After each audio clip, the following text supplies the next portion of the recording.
Hey, and welcome to the world of viewneo. Today I'm going to show you how you can easily integrate your social channels into viewneo. Let's go.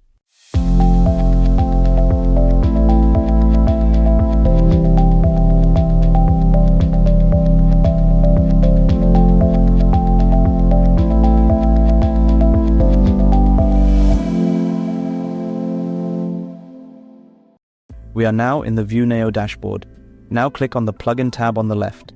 Here you can check whether the social media plugins are activated. This includes the YouTube, Facebook, and Instagram plugins. In the next step, call up the Media tab. Now right-click in an empty space, select Plugins, and then your favorite channel. I now select Facebook. Now you simply need to connect your Facebook account, enter your login details, and select the Facebook page you want to display on your screen. You can choose between the entire Facebook feed and individual posts. Now click on OK, and in the next step, your Facebook page will be listed as your own content in the Media tab. It works in a similar way with Instagram. Right-click, select Instagram under Plugins and authorize your account.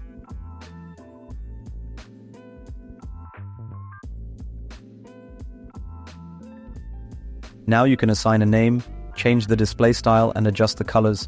Then click on Create. That's it. Your Instagram account is now also listed here as your own content in the Media tab. Finally, let's take a look at the YouTube plugin. Right-click again, select Plugins again, and then YouTube. Here you simply enter the URL of the desired video. You can set the quality just below, and if available, you can even display subtitles. And that's it. All the social media content can then be added to a playlist in the next step. Have fun!